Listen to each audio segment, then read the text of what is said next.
idade mínima, isso. Muito bem, boa tarde, bem-vindas e bem-vindos à nossa nova casa, que aliás está agradando todo mundo, Paulo, todo mundo gostou.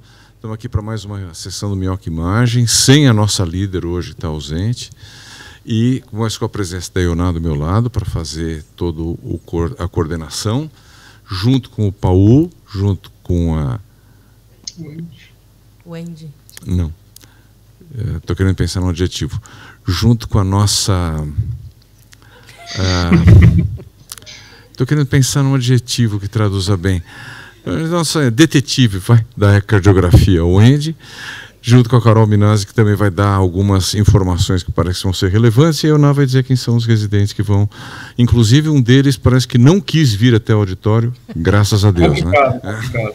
Então, quem vai apresentar o caso é o Dr. Eduardo Yazbeck, que vai estar remotamente, e a residente Beatriz, que vai fazer o resumo final, né? A revisão da literatura. Pode começar. E a doutora Mariana, do eletrocardiograma, que está entrando. Para resolver. Sua cadeira já está reservada ali do lado do Paulo. E para ela resolver o diagnóstico, senão a gente não tem como corrigir a ressonância. Ainda bem que chegou, né? Eduardo, pode começar. Claro, gente. Queria pedir desculpa que eu não estou participando. Espera, deixa eu me ajeitar na câmera aqui. Pronto. Queria estar pedindo desculpa que eu não estou me apresentando presencialmente. Eu estou com Covid, não deu para vir, mas eu queria muito estar aí. Semana que vem eu estou apresentando de novo. Perfeito. Bom, gente, meu nome é Eduardo, eu sou residente de cardiologia da instituição, tá? E hoje eu vou apresentar o caso. Pode passar. A paciente AMVS, sexo feminino, na ocasião 64 anos, hoje 65, tá? Que compareceu aqui no Dante no dia 16 de junho desse ano, no ambulatório de primeira consulta encaminhada por saúde por conta de uma dor torácica típica em aperto, com duração de cerca de 5 a 10 minutos, encadeada por esforço, de início a cerca de 2 meses. É uma paciente prévia, eu vou passar as comorbidades dela depois, mas de uma dor bem característica mesmo, com o eletro mostrando uma sobrecarga biatrial e um bloqueio divisional antero-superior esquerdo, que eu não tenho aqui para poder mostrar para vocês. O eletro está só descrito no prontuário. Tá? Vou passar. De comorbidade, é uma paciente, ela é hipertensa, fazia uso, salvo engano, de 3 classes de antihipertensivos. Ela é diabética tipo 2, não insulino requerente, uso apenas de metformina. Tabagista ativa, na ocasião fumava ativamente até então, etilissocial, e uma paciente bastante ansiosa, como eu vou comentar um pouco mais para frente. Podem passar. De medicações de uso contínuo, a paciente usava enalapril, hidroclorotiazida e lodipina em doses otimizadas, tinha metformina 1 grama por dia, uma atorvastatina em uma dose baixa, um AS passado no posto de saúde e uma sertralina para o controle da ansiedade. Além disso, histórico familiar, não tinha histórico de doença arterial coronariana na família, de cardiopatia na família, mas os pais tinham diabetes e hipertensão. Próximo. Ao exame físico do ambulatório de primeiro atendimento está descrito: a paciente estava normotensa, não tinha nenhum achado adicional no exame físico, e o eletrocardiograma feito no dia, que também não consegui achar, achei estranho, estava com desvio de eixo para a esquerda com uma sobrecarga atrial direita. Na conduta, no caso, a paciente foi encaminhada para o ambulatório de miocárdio, de coronárias, foi solicitada uma cintilografia do miocárdio, com um teste de perfusão em repouso e com um teste ergométrico associado. Foi agendado para o dia 27. Até aí tudo bem? Pode ir. Contudo, a paciente foi fazer o teste, né, no dia 27, quando ela começou a andar na esteira, o teste não foi concluído, e a paciente sentiu uma dor torácica muito intensa. Pode passar. E foi numa consulta, por acaso, comigo no pronto-socorro. Eu atendi essa paciente lá na ocasião, a paciente estava bem ansiosa, estava com uma dor bem típica, em aperto, irradiando para cá, que não tinha melhorado depois de 20 minutos de repouso. Nessa ocasião, a paciente foi levada para a sala de medicação, a gente deu um exordio para ela com uma melhora parcial da dor. Ela estava até tendendo a hipertensão, depois do exordio a pressão dela ficou um pouco mais baixa, 122/50. Ela seguiu com dor, e a gente começou o protocolo de dor torácica para ela, certo? Antes de você mostrar o eletro, Eduardo, deixa eu te perguntar, porque é difícil a gente ter a pessoa que atendeu a paciente com a gente, né? Ela tem todos os fatores de risco. Você considerou, você comprou a dor como sendo uma dor anginosa na hora? Eu comprei a dor completamente típica, Ibrahim. Era uma dor torácica em aperto, uma precordialgia mesmo, foi desencadeada por um esforço, era uma dor que irradiava para o membro superior de esquerda e para a mandíbula, foi uma dor que teve uma melhora com tridil numa paciente que é diabética, hipertensa, coronariopata, não coronariopata, mas coronariopata hipotencial, tabagista ativa na ocasião, né? Apesar da paciente ser bem ansiosa, eu comprei a dor como típica, sim, e ainda compraria hoje se ela aparecesse 1 milhão de vezes. Até eu que estou sentado aqui estou comprando, então vamos ver o que a Mariana vai ver do eletro. Eu acho que os outros eletros sumiram porque o Paulo deve ter tirado para ter chance de falar alguma coisa na ressonância, senão com 3 eletros a Mariana não ia deixar nada para a gente. Esse eletro dia 27 foi o eletro, inclusive, que eu solicitei, que eu consegui achar no lado, eu coloquei na apresentação. Isso. Vai em frente. Desculpe. Aí. Eu só queria fazer um adendo. Essa paciente com tanto fator de risco, com uma dor típica, será que a gente não poderia ter ido direto para um teste mais invasivo para ver a anatomia? O protocolo inclui o eletro, né, Eduardo? O protocolo de pronto-socorro aqui do Dante. No pronto-socorro o paciente chega e já vai antes dela fazer a cintilografia, entendeu? Você disse, mas porque lá no a história, o exame físico, esses exames, eu acredito que não estaria errado. Porque antes de a gente ficar pedindo uma cintilografia, já que era assim já ir direto para um exame, para um teste anatômico. Eu acho que a pergunta é bem boa. Não, mas a dor da paciente... Carolina, que tem conflito de interesse. O que você acha?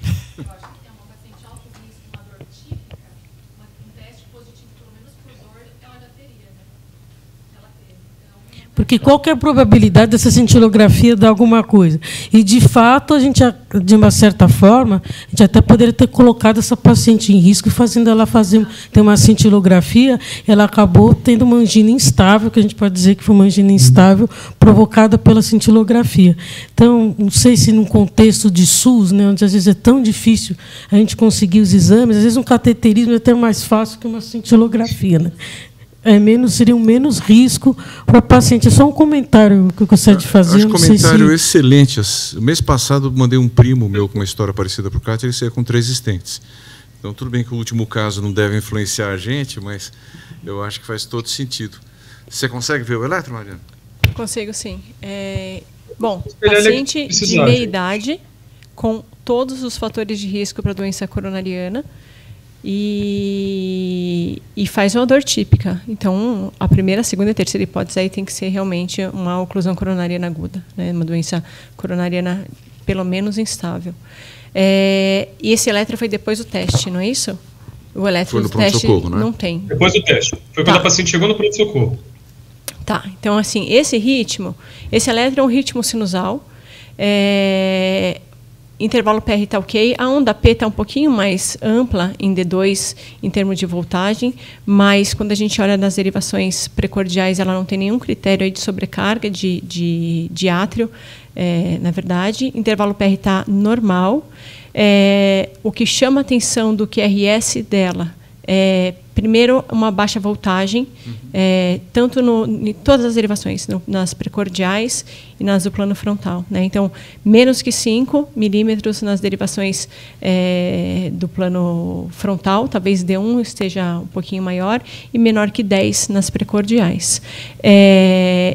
O QRS dela me parece que tem um Rzinho muito embrionário em D3 e em AVF, podendo talvez sugerir uma área lateralmente nativa, mas eu não estou convicta disso, não. Pode ser realmente só o Rzinho. Tendo um Rzinho, a gente pensaria em outra probabilidade. Ela não tem um BDS, ela não tem um desvio do eixo, né? Positivo, QRS positivo em D1, negativo em AVF, mas ainda está positivo em D2. Então, aqui ela também não tem um relato de prontuário, né? De prontuário de BDS. E ela tem uma progressão um pouco mais lenta e ela tem alterações difusas aí da repolarização, tá? Nesse momento, ela está sem dor, não é isso, do eletro? Ou ela entrou... Não, com dor. Tá, uma coisa que a gente não pode esquecer jamais é a diferença de oclusão coronariana aguda. Eu posso ter eletro sem supra em até 30% dos casos, né? E não é por isso que a gente vai deixar de acreditar que seja uma oclusão coronariana aguda. Então, eu acho que é certíssimo. todos os fatores de risco, com a característica da dor, com ela com melhora aí ainda com nitrato, tem que pensar em inclusão coronariana aguda até que se prove o contrário, mesmo com eletro sem supra de ST. Quer dizer, se Eduardo te mostra esse eletro nessa hora lá no pronto-socorro, você ia dizer isso para ele, tem 30% de chance 30%. De não ter supra. 30%. Então tem que ser a eletro. Não descarte síndrome coronária aguda. Eu costumo brincar com esses residentes que eu falo assim, geralmente, a gente tem um paciente com uma dor típica no precordial, faz um eletro, e aí a gente fica angustiado quando a gente está diante de um supra de ST. O raciocínio tinha que ser inverso. A gente devia ficar angustiado quando a gente não vê o supra e acredita que seja oclusão coronariana aguda. Porque aí a gente tem que ir atrás, tem que ser a eletro, tem que pensar em outras probabilidades de equivalentes de oclusão coronariana aguda que não se manifestam com supra de ST. Excelente observação. Se tem o supra, eu sei o que faço. Se eu tenho supra, eu estou aliviado, eu sei o que eu faço. Se eu não tenho supra, angustice. Vai atrás, não abandone esse paciente. Perfeito. Né? Dor refratária, mesmo com esse eletro, acreditando que é coronariana, também é CAT. Né? Essa é uma excelente observação. Iona, e aí? Você já tinha mandado para o CAT antes, e agora? Você mandaria de novo ou você faria alguma outra coisa? Bom, já tinha sido feito nitrato, né? Já. Sublingual, com uma melhora, né? Mas a paciente recorreu. Introduziria o nitrato intravenoso, né? Tá. Ô, Eduardo... AS, clopidogrel. Já começaria a tratar com síndrome coronária aguda? Ah, sim. Eduardo, o protocolo do nosso PS aqui inclui um eletro ou diante desse você tem que repetir? Nessa situação, no caso, a gente repete o eletro quando convém, certo? Tá. Essa paciente repetiu o eletro, só que o eletro não fica no sistema. A gente fez derivações extras, fez V3 linha, V4 linha, fizemos V7, V8, ela ainda não teve supra. Essa paciente, depois que ela recorreu dor, ela foi para a sala de emergência. Minha foto sumiu. Isso. A paciente foi para a sala de emergência e, na ocasião, a gente começou tridil para ela. Depois ela ficou com o contato dos R+, e eu continuo acompanhando o caso via prontuário. Mas a gente repetiu os eletros dela, sim. E tá? Não teve alteração? Mesmo, nenhum sinal sugestivo de oclusão arterial aguda. Não supra, mas... Perfeito. Apesar da gente ainda estar comprando a hipótese de uma síndrome coronariana sem supra para ela, nessa ocasião. Tá bom, vamos em frente. Vamos lá. Passou. Pode passar o próximo? Isso, pode passar. No laboratório da paciente, pode passar. A gente tinha uma hemoglobina de 12,2, um pouco normal para uma paciente que já também tinha algumas comorbidades, uma anemia discreta, mas paciente mulher, então, teoricamente, a gente mal considera. Um global de leucócito normal, sem nenhuma outra alteração laboratorial, um rim funcionava bem, um PCR baixo e um NT-proBNP normal também.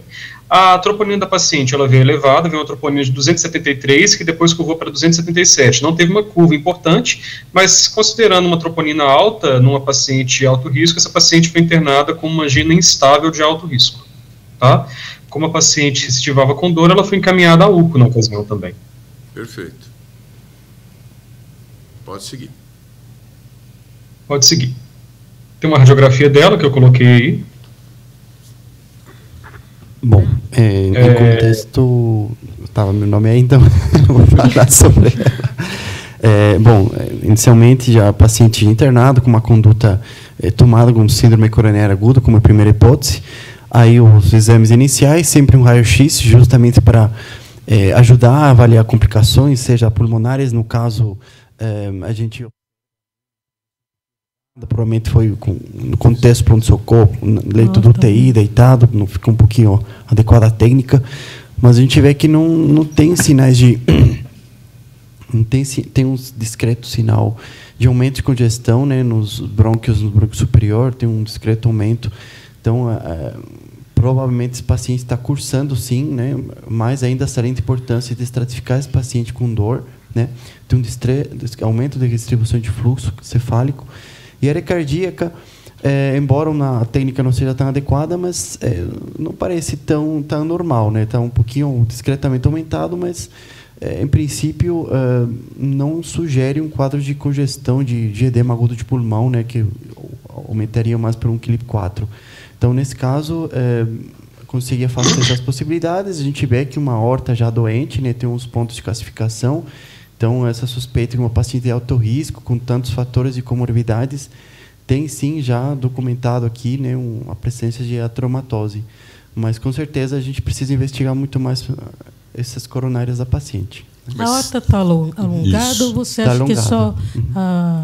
Eu acho que está alongada. Tá O alongada. botão aórtico, a gente vê que, além de estar alongada, tem até um pontinho de cálcio aí. Então, com certeza. Uhum. Ou seja, por enquanto nós estamos diante de uma pessoa que tem todos os pré-requisitos para ter doença coronária, que está evoluindo com dor, que não alterou eletro, então a gente acha que a gente está diante de um quadro de uma síndrome coronária aguda sem supra. Que aí eu até já tinha começado a tratar, já tinha dado clopidogrel, já tinha começado a tratar. Já tinha atacado. E o pessoal do pronto-socorro comprou a ideia e transferiu para a UCO. E aí? Vamos em frente, Eduardo. Bom, aí a gente fez um CAT dela, como Boa. esperado, né? Alguém não teria pedido o CAT que está presente aqui? Eu consigo colocar o vídeo do CAT aqui, já está no meu computador, é só espelhar a tela. Tá. Tá? O Espera aí, Marcelo. 2 Marcelo. segundos. Espera aí que o Marcelo quer comentar alguma coisa. Ah, tá. Desculpa.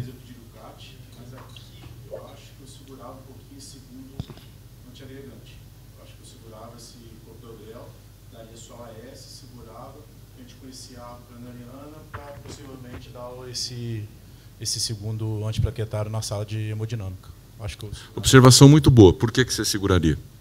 porque a gente pode estar diante ou de um quadro, de repente, de um triarterial grave indicativo para a cirurgia, né, que a gente ia ter que esperar um washout aí do clopidogrel de 5 dias, pelo menos, ou a gente poderia estar diante, de repente, até de uma minoca, uma tinoca, então, quer dizer, eu seguraria. Tá. Wendy. Síndrome aórtica aguda também não foi afastado, né?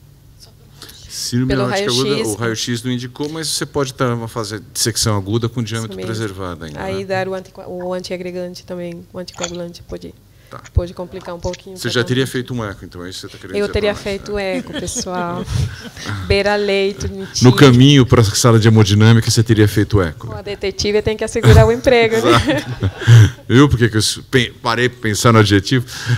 Tá bom. Você consegue espelhar a sua tela? Ou... Deixa eu espelhar aqui, 2 segundos.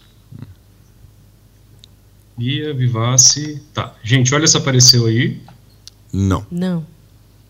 Não, Agora, então, agora deixa eu sim, fazer- agora sim. Está a imagem do VE.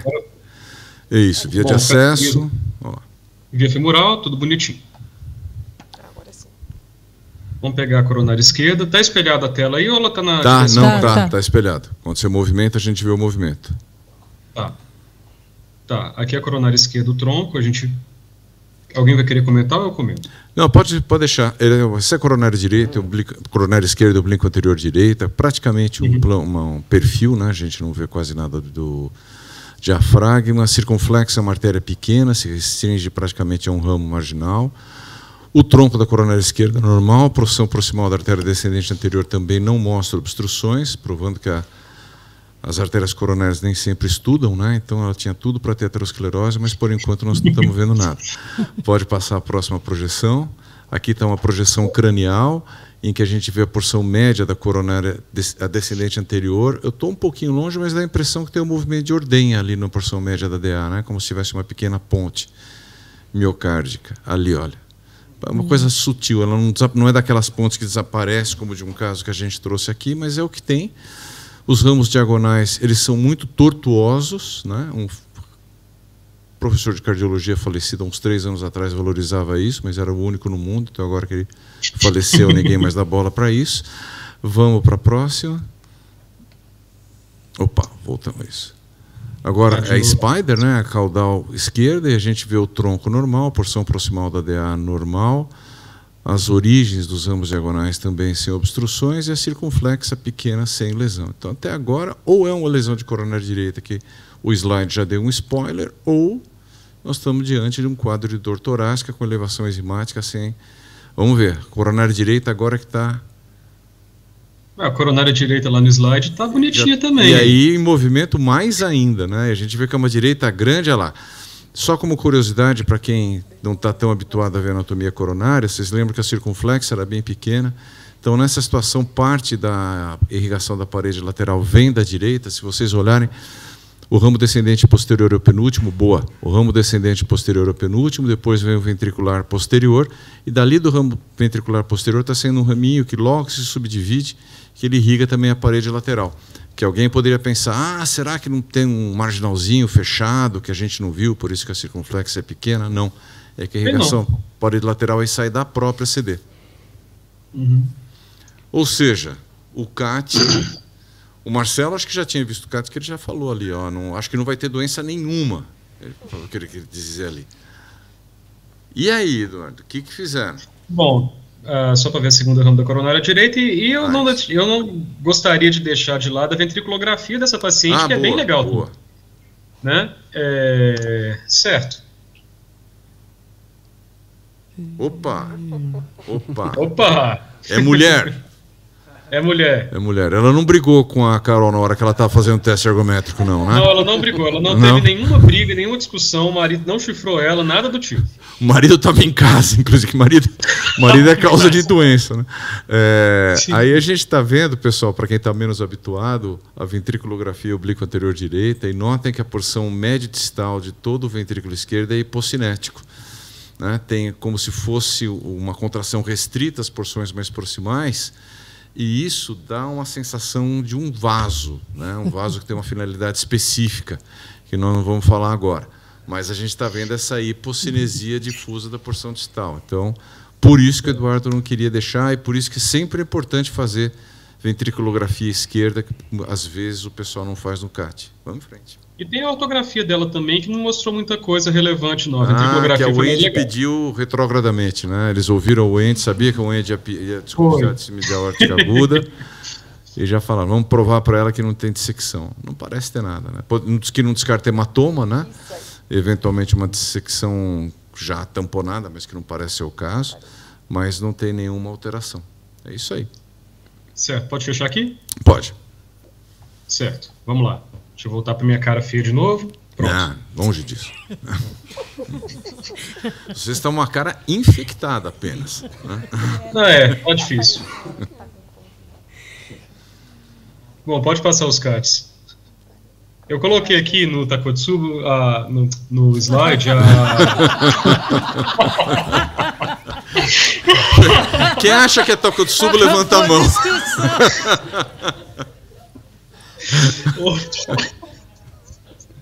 Eu coloquei até a foto da ventriculografia quando você tinha contração de tudo, menos a parede inferior. Tá? Perfeito, não tem problema.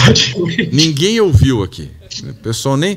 O ruído que você ouviu foi o pessoal perguntando o que ele disse. Isso aí. Wendy, vamos em frente. Vamos lá, gente. Então, a gente foi chamada, né, na vigência da permanência dessa paciente na unidade coronariana, pediram o ecocardiograma para uma paciente que tinha dor no peito, que a dor tinha aparecido durante o teste ergométrico. Eles passaram para a gente o resultado da ventriculografia. Não vou falar que a gente não tinha spoiler, não. Então, a gente foi bem preparado para os achados que potencialmente apareceriam. Eu lembro, eu que fiz esse exame, uma paciente assim, muito poliqueixosa, ela reclamava, dor no braço, dor na perna, dor em tudo.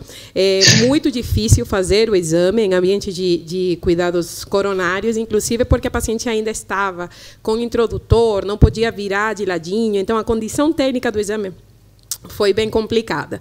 E a gente tentou direcionar para os achados mais relevantes em função da suspeita diagnóstica. Ela tinha um ventrículo pequeno, não tinha sinais de hipertrofia, janela limitada, condição técnica da UCO, chegando do CAT. E, como eu sou uma detetive, né, além da gente ver essa imagem, né, que a gente vê uma imagem em que parecia que os segmentos basais estavam contraindo, mas a metade do ventrículo e os segmentos apicais não contraíam. Na imagem de eixo curto apical também, a gente conseguia ver que tinha uma cavidade que praticamente não mudava de dimensões entre sístole e diástole. A residente Estrela, que começou a escopia, viu que também tinha uma imagem retrocardíaca. Tá? A gente não tinha visto a ortografia, então, nada, a gente poderia pensar que isso aqui fosse também a aorta descendente dilatada, e foi uma coisa que meio que assustou a gente na hora. O paciente foi para CAT sem eco. Será que o pessoal pensou que poderia ter sido uma síndrome aórtica aguda? Agora eu fico mais tranquila porque a ortografia foi realizada, tá? Só que, na hora, a gente não sabia o que era aquela imagem. Então, a gente potencialmente precisaria saber algumas informações. Primeiro, a extensão daquela alteração segmentar, a função cardíaca global. Tá? A gente sabe que em alguns pacientes com miocardiopatia por estresse, eles podem chegar a fazer obstrução dinâmica da via de saída do ventrículo esquerdo. por hipercinesia dos segmentos basais, que no caso pareciam ser os segmentos preservados, no caso dessa paciente, e descobrir que era aquilo lá que estava, aquela imagem retrocardíaca. Tá? Na sequência do exame, a gente foi para a imagem apical, 5 câmeras, 4, 2 câmeras, de novo com aquelas limitações do exame. A sensação era que o segmento de C7, que seria a tampa do ventrículo, ela tinha um pouco, sim, de contratilidade, mas a gente não conseguia ver na janela que a gente estava obtendo nesse momento, e que, sim, seriam os segmentos médios, e os 6 segmentos médios e os 4 segmentos apicais, os que aparentemente estavam causando esse balonamento ventricular. Esse exame foi em junho, né? E o que a gente gosta? O Salva fala, a Wendy fez o que ela gosta. A gente de realce de ultrassom, né? A principal... Foi naquela época, tá? Boa. Ok. Naquela época, doutor. Beleza. A gente tinha disponível, né, o agente de realce de ultrassom, cuja principal indicação é o realce das bordas endocárdicas para poder melhorar a visibilização daqueles segmentos em risco. A gente tem por diretriz que o nosso padrão ouro para avaliar a contratilidade e a função cardíaca seria o eco tridimensional. Em ausência de eco tridimensional, se a gente tem 2 segmentos que não são bem visibilizados ou uma janela acústica limitada, a gente pode utilizar a ferramenta do contraste. Tá bom? A gente não faz tanto porque as pessoas não sabem que existe essa ferramenta e não solicitam.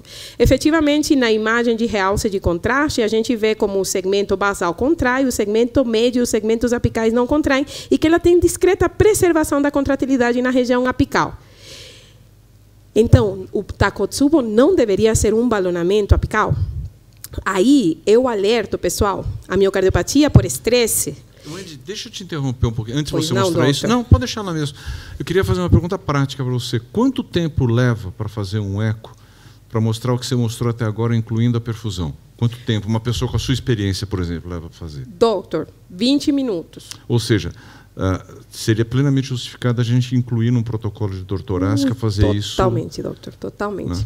Porque o que a gente melhora a visualização dos segmentos quando a janela é limitada, e a gente consegue, inclusive, ver precocemente alterações segmentais que no eco bidimensional simples não tem, e a gente vê território em risco. Quer dizer, a limitação é gente disponível para fazer isso. Senão o tempo que o funcionário vai levar para abrir a sala de hemodinâmica... A curva de aprendizado é muito rápida, doutor. Tá. Eu aprendi rápido. Então, não é tão complicado. O problema é a falta de acessibilidade. Perfeito. Porque existe uma cortina entre a gente e o método durante muito tempo, a inacessibilidade do ponto de vista financeiro, econômico. Mas hoje os convênios pagam.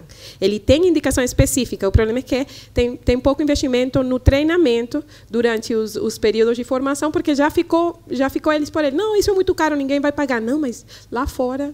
A vida real mudou. Perfeito. Então, vale a pena, sim, a gente investir nisso. Pode tá continuar. Obrigado. Alerta não só para os ecocardiografistas... Marcelo. Só uma coisinha. Não sou eu que Eduardo. Pode falar. Pode falar. Não, aqui, isso. Aqui, só uma coisa sobre o eco no protocolo. Seria uma coisa legal, mas a gente tem que ver que só nesse dia, essa paciente, ela chegou para mim no pronto-socorro, era 3 horas da tarde, e ela foi a 28ª queixa de dor torácica. Seria muito legal a gente ter esse eco, mas o pessoal teria que trabalhar um pouquinho, bastante, viu? Eu acho que o problema não é nem o volume, é a quantidade de pessoas disponíveis para fazer isso, que você precisa ter gente pronta. Por isso que eu perguntei, porque 20 minutos justificaria sem incluir, né? Mas, enquanto você espera o resultado das enzimas, já fez metade do exame. Isso aí. Mas o problema é a quantidade de pessoas e equipamentos disponíveis para fazer. Você faz um equipamento... Qualquer equipamento já tem... De uma época para cá... Você precisa ter equipamentos disponíveis para você colocar na rotina do ambulatório, na enfermaria...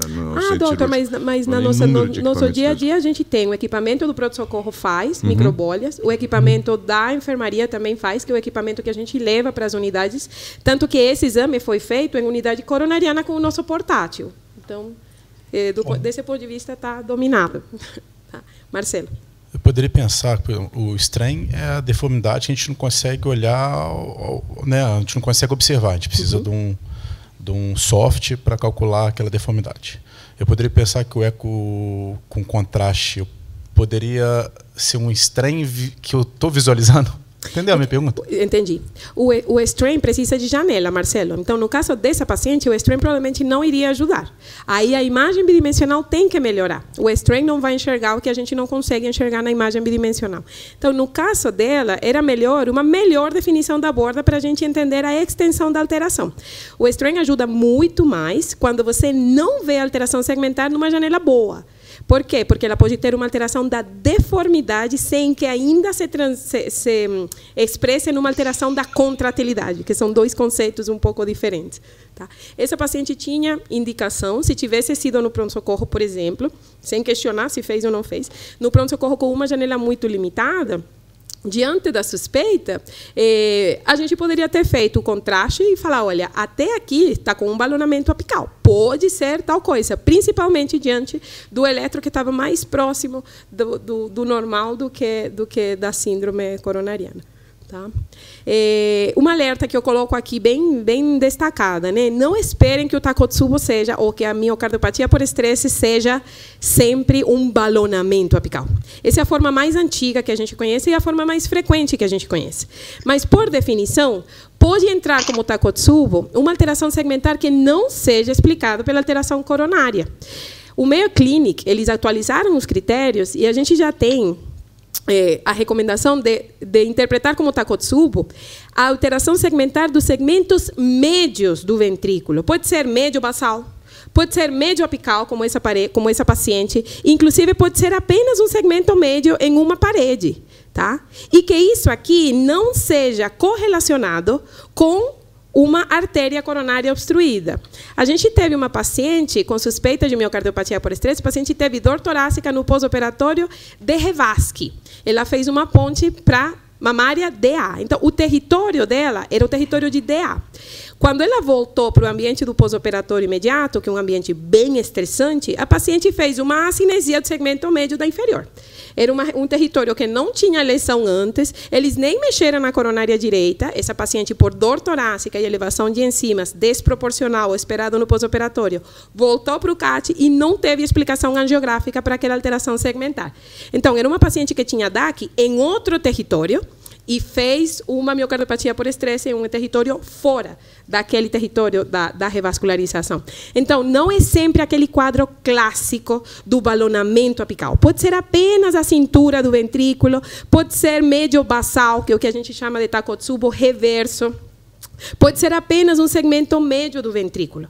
O que precisa ter são aqueles 4 critérios que a Mayo Clinic padronizou e já o pessoal vai falar. Né? Não pode ter fiocromocitoma, miocardite, tem que ser um território não explicado por uma artéria coronária específica e deve incluir segmentos médios do ventrículo, porque é o único que não vai conseguir explicar por nenhuma irrigação coronária. Qual coronária entope só para aquele pequenininho segmento? Pula o segmento basal e pula o segmento apical.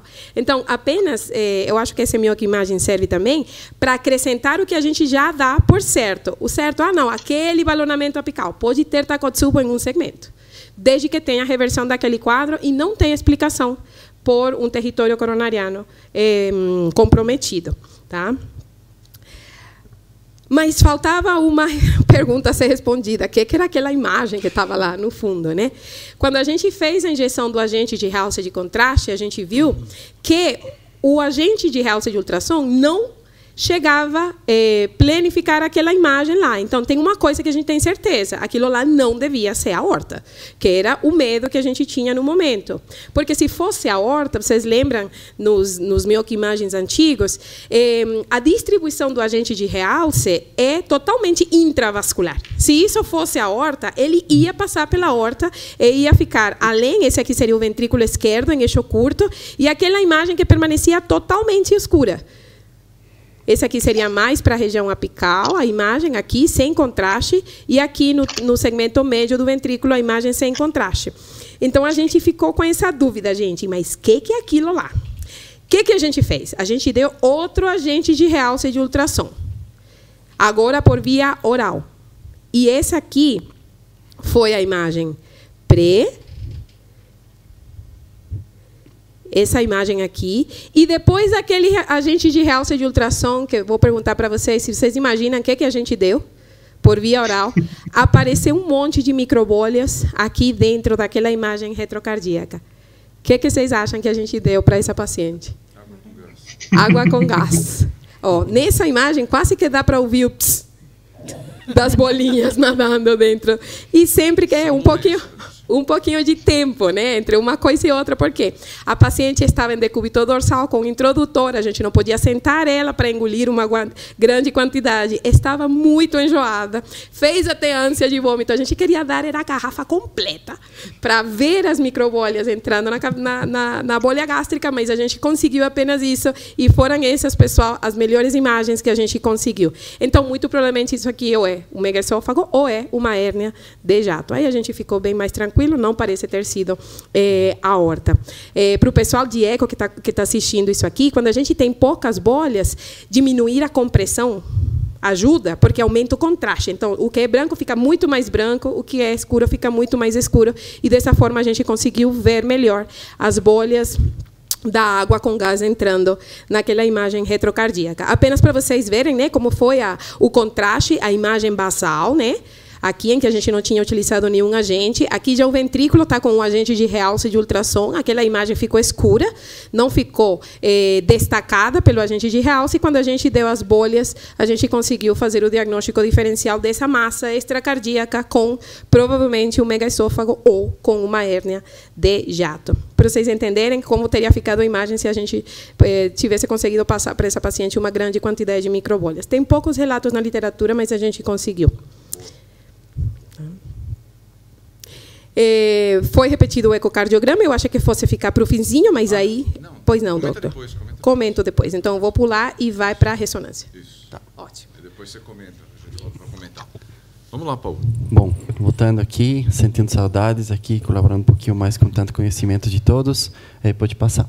Então, a ressonância magnética, embora já tenha tido o spoiler, eu fico pensando o grau e a capacidade diagnóstica dos métodos quando a gente não tem pacientes que têm essa suspeita diagnóstica e não tivesse essa ventriculografia. Como que eles poderiam ajudar a gente nos diagnósticos?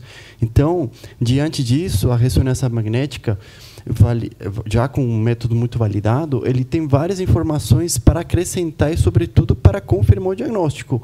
No sentido, primeiro, pela capacidade de caracterizar o tecido dela. Então, a gente vê nessas imagens superiores, que são imagens sem movimento, imagens iniciais, nos quais já chama a atenção, embora não seja uma imagem dinâmica, que a porção apical não está batendo quanto a porção basal. Então, já chama a atenção nessas imagens. A gente percebe também... não sei se vocês conseguem observar, apreciar melhor na imagem superior esquerda, essa dúvida que seja aorta, né, uma dilatação da aorta, a gente percebe muito bem que os diâmetros da aorta na porção inferior, em contato com o átrio, não são alterados, são normais. Então, a gente fica até mais tranquilo, falando nos achados adicionais, com uma capacidade muito boa para falar que não tem nada demais, né, como achado adicional. Você faz um clique adicional, passa para o próximo para as imagens ficarem em movimento, por favor. Pode fazer mais um. Então, quando... Menos um. Volta um, por favor. Gente, se quiser, eu consigo transmitir aqui também a ressonância. É que a imagem não fica legal no movimento. Então, a gente percebe aqui, nessas imagens de Ensine, vocês apreciam aqui imagens em eixo em 4 câmeras, né, e percebam o seguinte... Como a porção basal acaba sendo hipercinética, portanto, nossa função, já depois de ter passado algum tempo, provavelmente a injúria inflamatória diminuiu, mas a função global do paciente era preservada. Então, embora tenha uma alteração segmentar na porção médio-apical, a porção basal, pela capacidade de ficar hipercinética, acabou dando uma fração de ejeção preservada. Então, só complementando os comentários já discutidos previamente, que a fração de ejeção não é igual do que função. A gente vê que tem alteração segmentar, mas, porém, mantém uma fração de ejeção preservada por conta dessa hipercinesia dos segmentos basais. Se vocês apreciam nessa imagem na direita, até a gente percebe que a espessura está um pouquinho discretamente aumentada, justamente essa hipercinesia compensatória. Alteração segmentar muito chamativa já em eixos longos, e a gente percebe que não tem outros achados significativos nas outras câmeras cardíacas. Pode passar para o próximo. Então, essa aqui é uma imagem muito importante e relevante especificamente nesse paciente. Por quê? É uma imagem ponderada em T2, ela nada mais do que enxerga o acúmulo de líquido, muito sugestivo de edema miocárdico. Então, vejam nas imagens superiores, em preto, né, cinza e preto, a gente observa que tem um sinal mais claro, sugestivo de edema, e que não gosta de filme, que gosta de filme branco e preto, mas quando vocês veem com cores, né, colorido, acaba sendo muito mais notório. Vejam essa imagem em verde, circunferencial, acometendo a porção apical, pegando também os segmentos da porção média. Então, é um processo inflamatório subagudo, né, um processo que chama atenção, muito característico do Takotsubo. Então, a gente documenta essa injúria aguda. Pode passar para o próximo. Essas imagens de perfusão, vocês se perguntarão, mas qual é o motivo dessas imagens? As imagens de perfusão são muito relevantes, por quê? A gente sabe, embora tenhamos já um spoiler de Takotsubo, que embora ele possa ter ou não vários tipos de apresentações, sejam apicais, porção média ou basais, sempre tem que lembrar que alterações segmentares podem ter até sido por injúrias isquêmicas, pequenos ramos, infartos, e o qual a ressonância acaba sendo muito relevante porque ela documenta a ausência de defeitos de perfusão. Então, nessa sequência, a gente não vê defeitos de perfusão sugestivos de injúria isquêmica. Então, a gente fica muito mais tranquilo nisso. Além disso, uma das complicações que a gente vê é formações de trombos, que pode ter a ressonância com alta acurácia em imagem de perfusão, conseguir afastar a presença ou ausência de trombos. Nesse caso, a ausência, né? Pode passar para o próximo. Pode passar para o próximo. Então, pode passar mais um, que é uma imagem dinâmica. Tá? Então, aqui são imagens em cine que a gente escolheu justamente nos 3 segmentos em eixo curto, lá em cima, que envolve a porção apical, no médio a porção média e o lado direito superior a imagem basal. Então, percebam como essa alteração segmentar da contratilidade acaba sendo muito mais fácil apreciar quando a gente compara o lado superior esquerdo com o basal e observamos que essa alteração segmentar acomete a porção apical, mais médio apical, como tinha sido comentado já no ecocardiograma. Então, não é um território coronariano que chama atenção. Infartos da porção apical podem ser, mas a gente já tinha visto que não tem um defeito de perfusão isquêmico. Então, junto com edema, alteração segmentar característica, acabam documentando muito bem esse exame. Em imagens em eixo longo, um Cine 3, a gente observa que essa hipercinesia da porção basal, até a gente chegou a uma medida de 13 no septo. Então, percebam como dentro da fisiopatologia pode-se apresentar, sim, obstruções dinâmicas justamente por isso. Nesse caso, não tinha obstrução dinâmica, mas sim estava um septo um pouquinho aumentado. Lembrando que é uma paciente hipertensa com várias outras comorbidades. Então, pode passar para o próximo. Só para não ficar devendo vocês, a caracterização tecidual da ressonância magnética vem também primariamente até pelo realce tardio. Então, a gente vê umas imagens de realce tardio na porção em eixo curto, na porção superior, e na porção inferior em eixos longos, nos quais a gente fica totalmente tranquilo falando e afastando que não tem uma etiologia isquêmica, não tem realce tardio sugestivo de ter tido uma injúria e infarto. E, sobretudo, o que chama atenção que nos segmentos acometidos pelo edema, pela alteração da contratilidade, a gente não tem realce. Então, provavelmente, isso fisiopatologicamente faz muito sentido, explicando essa injúria adrenérgica característica da fisiopatologia da doença, no qual essa ausência de realce tardio é um quadro muito mais benigno, né? Que provavelmente demonstrou, não tenho certeza do spoiler, mas provavelmente acabou revertendo todos esses achados, porque o grau de edema que tinha documentado para a ressonância acabou sendo muito interessante para a gente documentar. Então, juntando todas essas informações, esses achados, relevância para o diagnóstico, sobretudo afastando doença isquêmica, afastando pequenos infartos, documentando a presença de edema miocárdico característico e ausência de realce tardio, estabelecem e confirmam o diagnóstico de uma miocardiopatia adrenérgica Takotsubo com a variante que a gente tinha comentado, lembrando que tem outras variantes, mas no caso aqui acabou sendo bem documentado. Excelente comentário, mas eu vou te apertar agora. Vou fazer 2 perguntas para você. A primeira fácil, a segunda difícil, até porque é dupla. Como é que se exclui minoca, essa é a fácil, e a difícil? O Marcelo está o tempo inteiro achando que pode ser uma inoca e pode ser uma miocardite, porque é um paciente que teve uma dor torácica, que não teve alteração típica, subiu o enzima e tem uma alteração regional. E nem a Wendy, nem você mostraram para nós que não era miocardite. Você tem alguma ferramenta para dizer isso?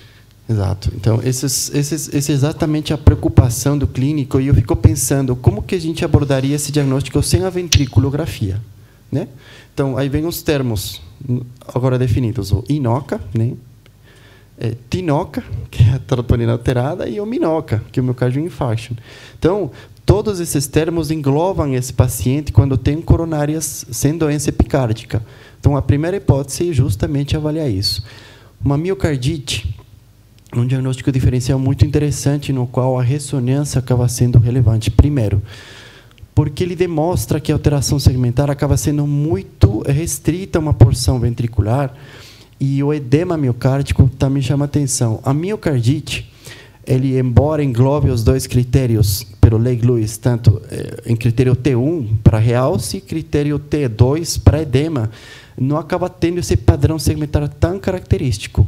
Embora a injúria seja adrenérgica, não acaba sendo muito mais para uma miocardite viral, né? Acaba sendo mais característica pela alteração segmentar, mais para cardiomiopatia adrenérgica. Não sei se respondeu a pergunta dos diferenciais, mas justamente a dúvida é essa.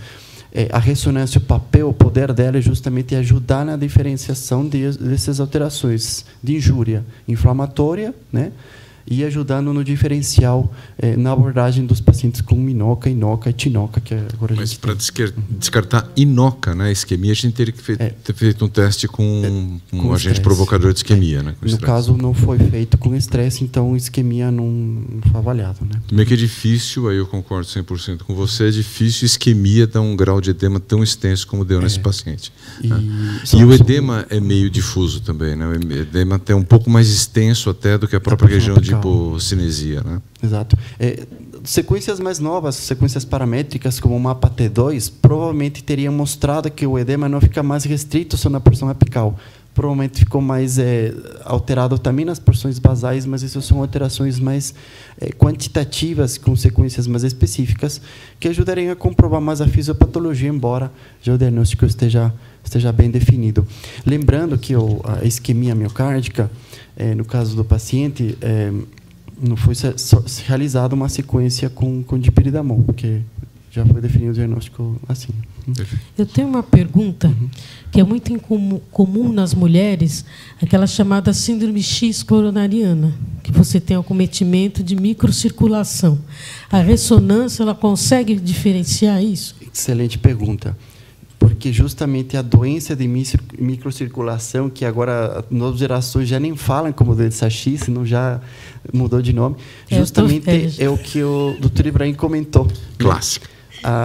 A sequência de isquemia era justamente para avaliar isso. Se fosse feita uma sequência de perfusão com dipyridamol, a gente teria documentado uma alteração circunferencial cometendo os segmentos, teria sido, sim, documentado uma doença de microcirculação, né? Porque nós temos doença epicárdica e, na sequência de estresse, sendo documentado isquemia, sendo doença epicárdica, é diagnóstico de doença de microcirculação. Agora tem coisas mais modernas, né, doutor Ibrahim? Dá para quantificar, tem gramas. A isquemia, eu falo quantas gramas de miocárdios foram acometidas por doença de microcirculação, mas, com certeza, a ressonância tem um papel fundamental no diagnóstico dessa doença. Lembrando, agora que me lembrei, um dos diagnósticos diferenciais e tudo, até com horas normais, é o vasoespasmo, né? Então, a gente já viu na coronariografia, não tinha nada disso, mas também na ressonância a gente observou que não tinha nada de infarto, nada disso que sugira. Mas ela tinha uma ponte miocárdica na cine. Te convenceram, Iona? Sim. Né? Tá bom, se a Iona convenceu, Eduardo, pode continuar. Claro, vamos lá.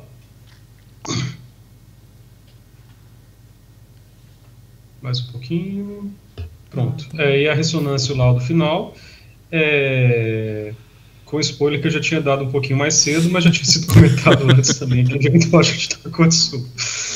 Aí nada além do que o Paulo falou, só coloquei o laudo da ressonância, colocado que o conjunto de achados sugere cardiomiopatia adrenérgica como disfunção ventricular com alteração de contratividade VE, desculpa. Pode passar. Bom, a paciente ela ficou internada até o dia 30, pode passar, recebeu alta, até o dia 13 de 7, recebeu alta da UCO com diagnóstico de Takotsubo. Ela mantinha as mesmas queixas de dor, não melhorou nada, ela continuava com essa angina dela aos esforços, ela continuava exatamente do jeito que ela estava quando ela entrou. Claro, não estava mais com aquela dor que a gente pensava em síndrome aguda, mas tinha uma coisa um pouco mais estável nesse ponto. Ela recebeu encaminhamento para o ambulatório das coronárias, para o ambulatório do marca-passo, por conta de um eletro mostrando uma bradicardia na recuperação do esforço. E ela foi então para o marca-passo. O pessoal do marca-passo avaliou, pediu um teste ergométrico para ela. Doutora Carolina está aqui, a doutora Carolina está aqui para comentar. Então, esse paciente realizou um teste ergométrico em esteira rolante, ela fez 6 minutos do protocolo de Bruce modificado, que é um protocolo bem atenuado, né? Começa sem inclinação e depois a cada 3 minutos vai inclinando. Ela fez só 2 estágios, né? 6 minutos. Teve uma frequência cardíaca com uma resposta deprimida. Se a gente vê, ela chegou numa frequência de 133, aqui, né? A submáxima dela atingiu apenas 62% da máxima preconizada para a idade, a gente preconiza 85%. O índice cronotrópico foi de 0,51, valor normal é 0,8.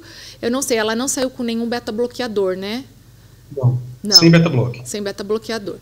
E então foi realmente uma resposta deprimida.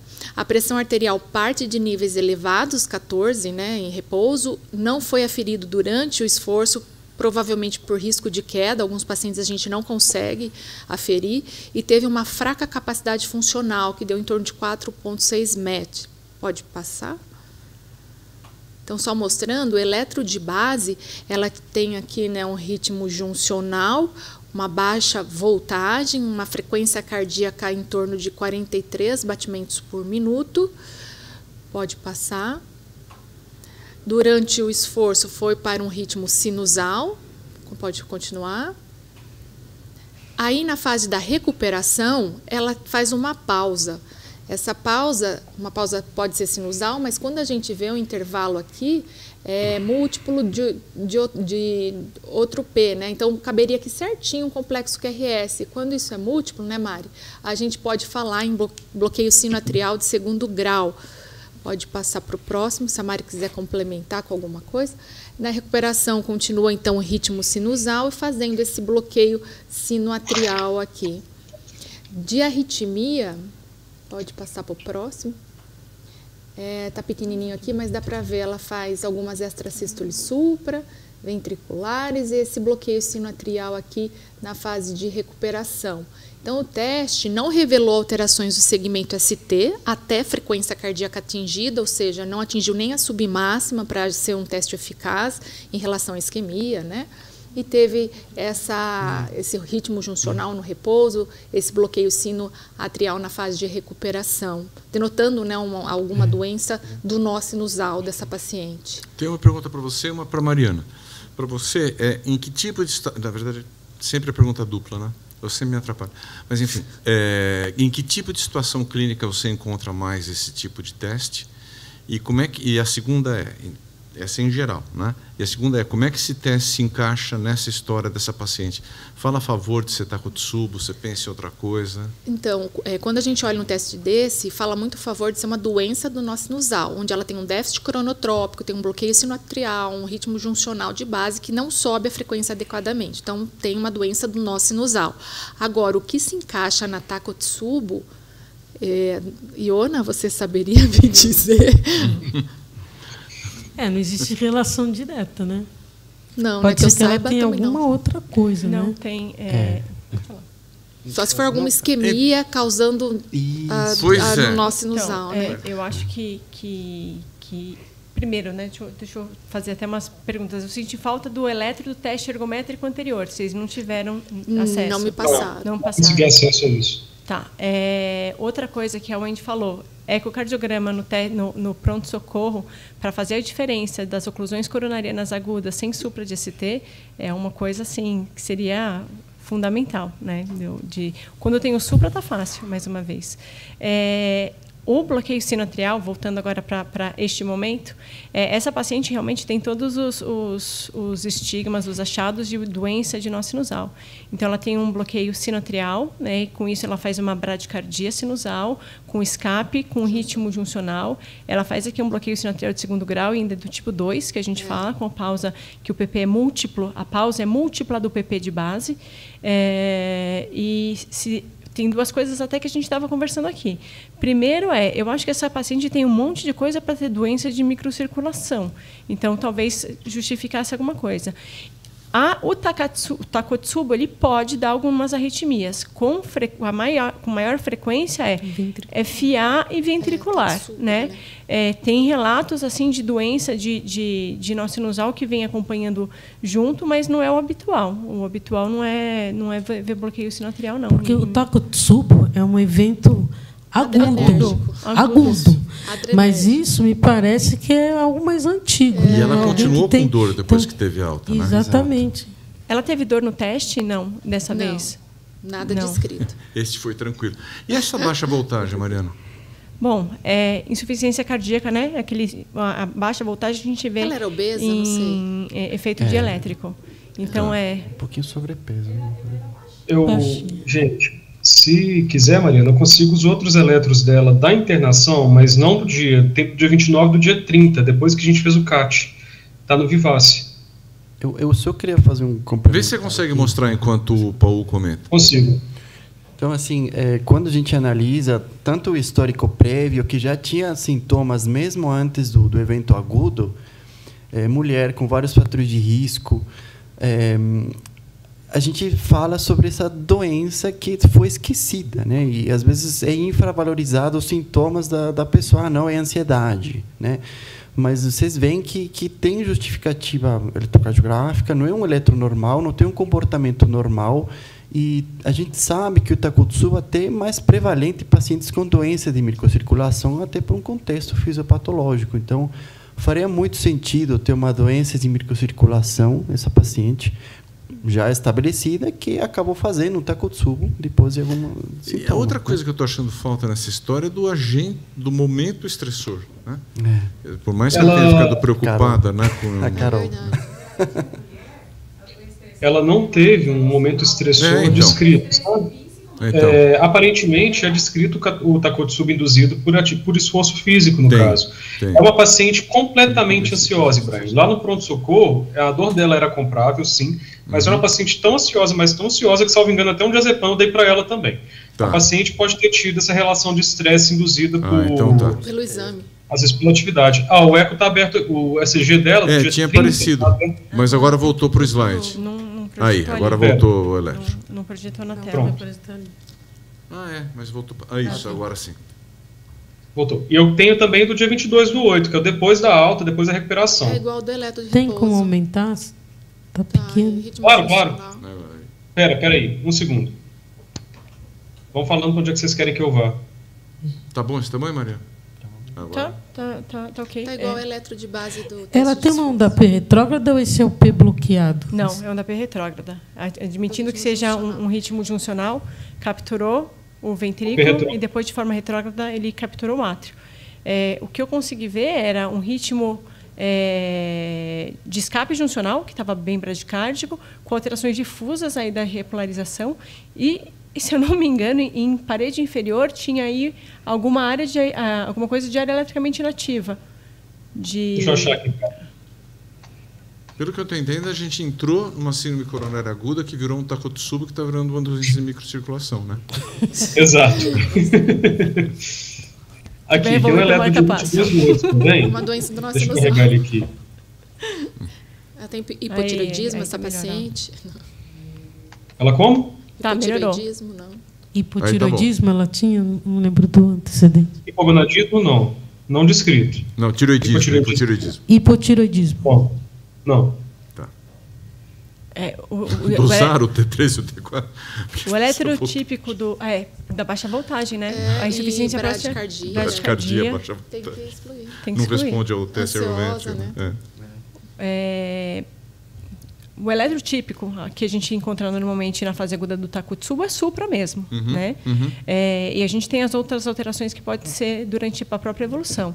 Uma delas é diminuir o QRE, o segmento ST, e dessa inversão de onda T. Essas alterações difusas e, algumas vezes, até mais um QT até um pouco mais prolongado no próprio Takotsubo.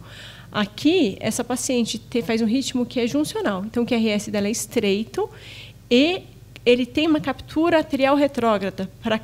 Não tem dissociação atrioventricular, porque para cada batimento ventricular eu tenho um batimento atrial que está subindo de forma retrógrada depois do QRS. Então, ela está um ritmo bradicárdico, um ritmo de escape juncional com captura atrial retrógrada com alterações difusas de repolarização. Então, entrou um atum nesse vaso, não um polvo, né? Wendy, é 1h já, a gente ainda tem a revisão para fazer. Só comenta para a gente como é que foi a evolução ecocardiográfica dela, por favor. A gente fez o exame antes de sair da UCO, tinha tido a reversão do quadro de alteração da contratilidade. Então, com essa reversão, a gente deu suporte para o diagnóstico de miocardiopatia catecolaminérgica. Mas, de novo, se fosse uma isquemia de microcirculação, também poderia ter revertido. Poderia ter revertido. Lembrando que o fato dela ter tido um Takotsubo não quer dizer que não tenha outras doenças. Exato, né? exato. E pode ter sido até a forma do anjo da guarda mandar ela para o pronto-socorro para investigar outras coisas. Sabe? Pelo menos ela está mais medicada. Eduardo, muito obrigado pelo seu esforço. No final das contas, ela ganhou uma marca-passo. Só o final da escolha. Tem até a foto do marca-passo aí no final. Ah, ótimo. Passa. Passa. Pera. Boa. Aí. A vida dela começou a melhorar. A vida dela começou a melhorar agora, ela está sintomática. Pelo menos estava no dia que a Edileide ligou. Só que ela era para voltar e não voltou para a gente conversar com ela. Mas tá bem. Então melhorou. Gente. Vai ver que a dor é porque ela estava tão bradicárdica que já tinha doença de microcirculação e piorava. É brincadeira, pessoal. Não leva nada disso a sério, não. Muito obrigado pelo esforço, Eduardo. Semana que vem você está aqui com a gente. A doutora Beatriz vai fazer a revisão.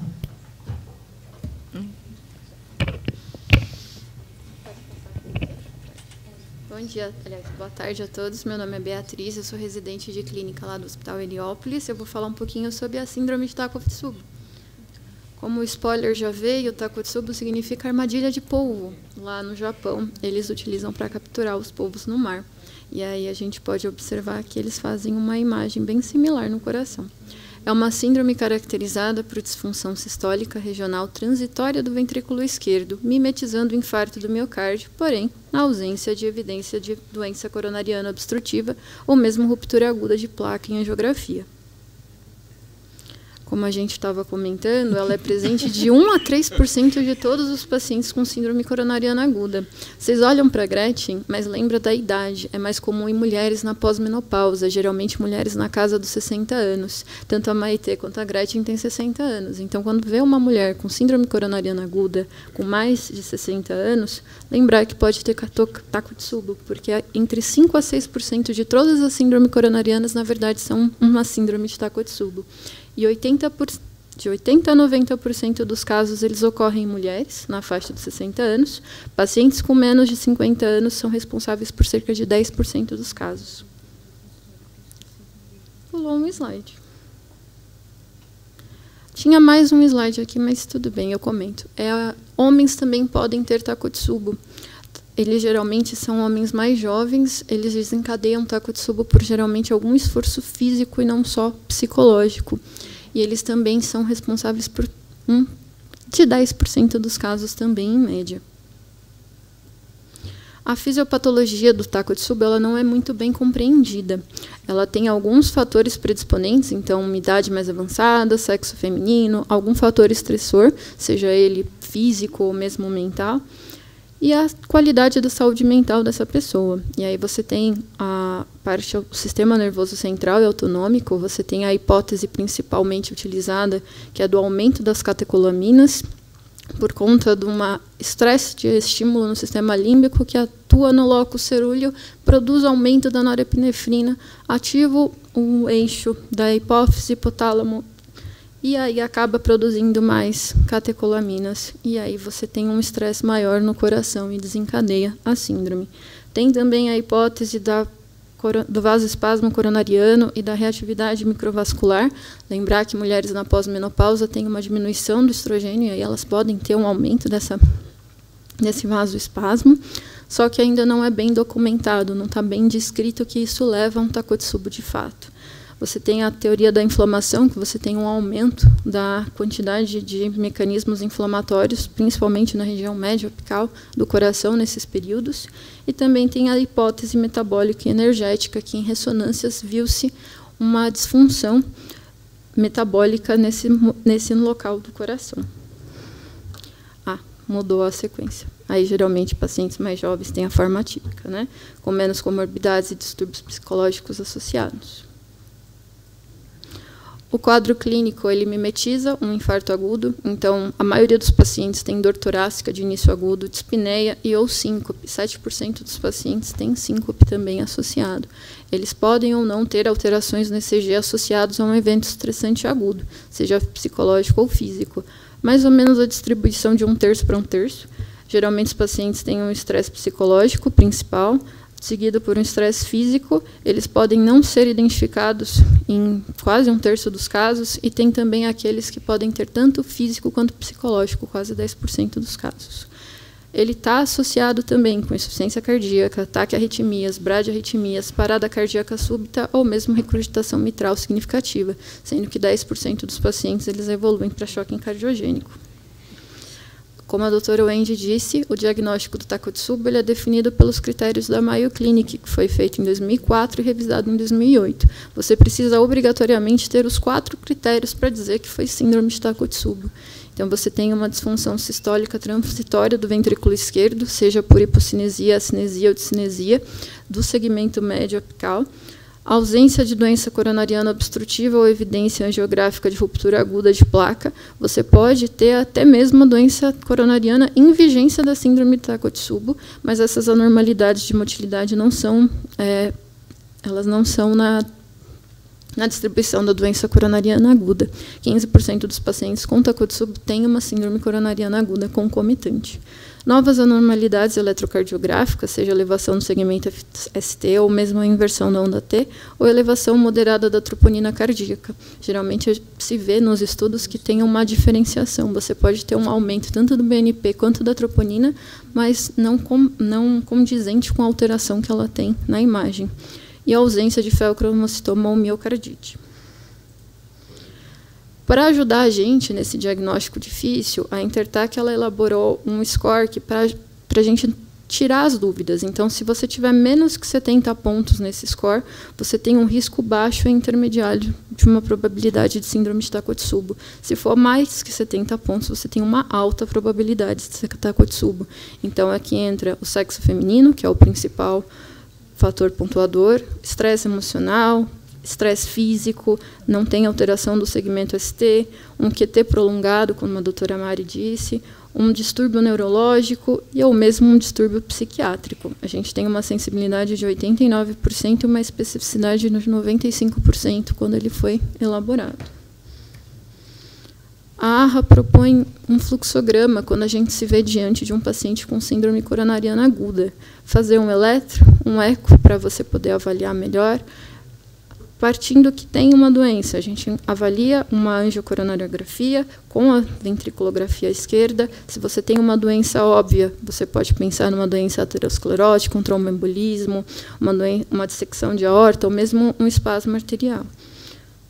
Se você não tiver uma doença óbvia, você parte para a ressonância cardíaca. E aí a gente procura os padrões de infarto ou não infarto. Lembrando que você pode ter um padrão de infarto e ter tanto Takotsubo associado com uma doença coronariana, juntamente com os critérios de Mayo. O ECG pode ter alterações dinâmicas, que melhora entre meses a semanas. Então, geralmente, nas primeiras horas, é descrita uma elevação do segmento ST. Você pode ter entre 1 a 2 a 3 dias, com pico entre 2 a 6 dias, tanto a inversão da onda T quanto o alargamento do intervalo QTC, até mesmo um bloqueio de ramo esquerdo. O eco, ele ajuda no diagnóstico, avaliando a extensão, a severidade e a localização de alterações no movimento das paredes, além das complicações. A ressonância ajuda na diferenciação que a gente estava discutindo entre síndrome coronariana aguda, síndrome de Takotsubo e miocardite, sendo a ausência de realce tardio com gadolínio a principal delas. Você pode ter uma presença de edema miocárdico também, que permite identificar trombo em ventrículo esquerdo ou direito para ver se tem complicações associadas. A cineocoronariografia e a ventriculografia são essenciais, elas podem ser normais ou ter uma doença coronariana aguda não obstrutiva presente, e a ventriculografia ela confirma o diagnóstico com a visualização do abalamento ventricular esquerdo, um padrão de discinesia, sinusia ou hipocinesia apical e médio do ventrículo esquerdo, com preservação da porção basal. O tratamento não tem um tratamento específico para a doença, a gente acaba tratando as complicações, seja ela aguda, como uma insuficiência cardíaca, um edema pulmonar, uma obstrução de saída do fluxo de saída do ventrículo esquerdo, choque, arritmia, tromboembolismo, cada um com seus tratamentos específicos. Lembrar na alta que o paciente ele pode ter uma recorrência da doença, então tratar os riscos cardiovasculares e mandar o paciente para fazer um acompanhamento da saúde mental dele. O prognóstico ele é similar aos das síndromes coronarianas agudas. Geralmente, o risco de complicação grave é o mesmo. 1 a cada 8 pacientes ele vai ter um episódio de novo de síndrome Takotsubo dentro de 5 anos após o evento índice. E os sintomas de dispneia, letargia, palpitação, dor torácica pode persistir por mais de 2 anos depois do evento, apesar da normalização da fração de ejeção. E é isso. Obrigada. Muito bom. Eu vou passar para a Ioná encerrar, só vou fazer 2 observações rápidas, motivadas por um slide que ela mostrou, que é dificuldades emocionais, né? Eu acho que nos últimos 300 mil anos, quem sabe, isso tem sido relativamente frequente. Estou fazendo essa observação meio na brincadeira, porque é praticamente impossível a gente encontrar um ser humano emocionalmente normal, principalmente nos últimos 5 anos. Então, deve ter mais coisa por trás desse tal de Takotsubo do que a gente consegue imaginar.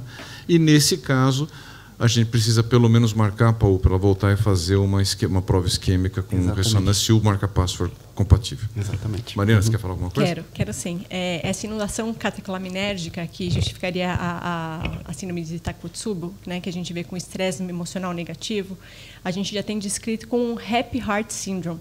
Então, a mesma coisa que é a inundação catecolaminérgica diante de uma situação muito feliz, muito boa. Então, talvez seja o gatilho aí mesmo. A gente pode escolher se vai morrer triste ou contente. Exato. Aí você escolhe o que você quer. Vou ficar neutro. Ioná, você quer encerrar? Não, eu queria agradecer, então, a participação de todos e até a próxima semana, se Deus quiser. Valeu, obrigado. Distimia. Ah, pois é.